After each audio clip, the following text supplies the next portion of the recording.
Oi, turma, vamos começar mais uma aula de História e a aula de hoje vai ser sobre o Império Islâmico. Até o século VI, a Península Arábica, entre a Ásia e a África, era habitada por algumas tribos árabes, que sobreviviam basicamente do pastoreio. Essas tribos possuíam diferentes estilos de vida e crenças. Os beduínos eram nômades e viviam no deserto, utilizando como meio de sobrevivência o camelo e praticando o comércio de caravanas. As tribos dos coarachitas, por sua vez, habitavam a região litorânea e viviam no comércio fixo. Nos fins do século VI, o mundo árabe sofreu importantes transformações com o aparecimento de Maomé, um jovem e habilidoso caravaneiro que circulou várias regiões do Oriente durante suas atividades comerciais. Suas andanças, Maomé entrou em contato com diferentes povos e supostamente conheceu as singularidades da crença monoteísta. Em 610, teve uma visão que o fez fundar uma nova religião, o islamismo.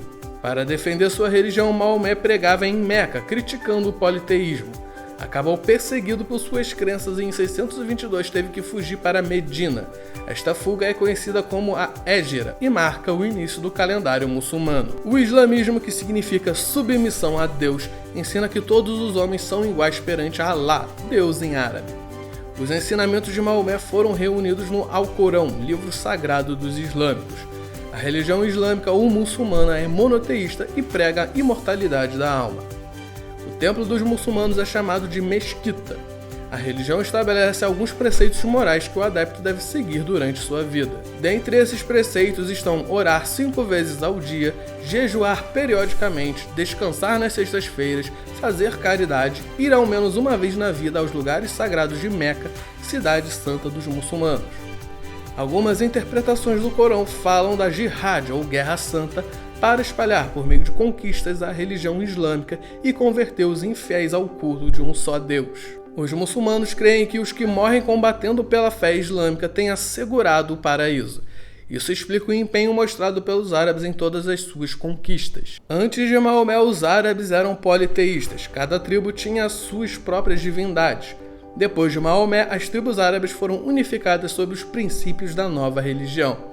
Após a morte de Maomé em 632, iniciou-se a Guerra Santa contra infiéis do mundo inteiro. Em menos de um século, os árabes conquistaram a Síria, a Pérsia, o Egito, o norte da África e a Espanha. Os ataques eram geralmente coordenados por um califa, chefe político e religioso, considerado sucessor do profeta Maomé.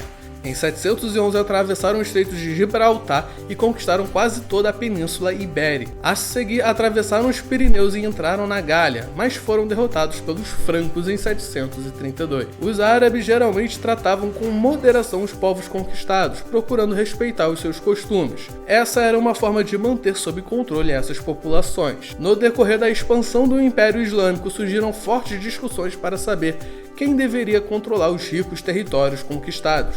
O crescimento da comunidade islâmica contribuiu para o surgimento de vários grupos político-religiosos.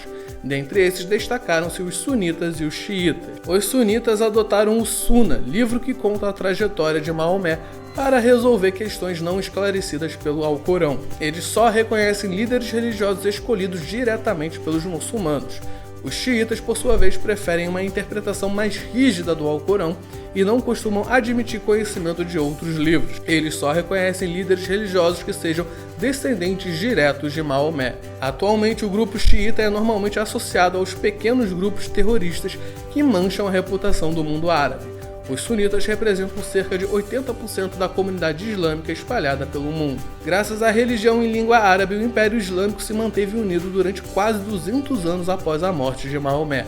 O declínio do Império, no entanto, começou a partir do século VIII, quando um após outro os governantes de diversas províncias passaram a negar ajuda ao governo central. As rivalidades e ambições pessoais dos diversos califas, soberanos que se diziam herdeiros de Maomé, levaram a guerras civis e à desagregação.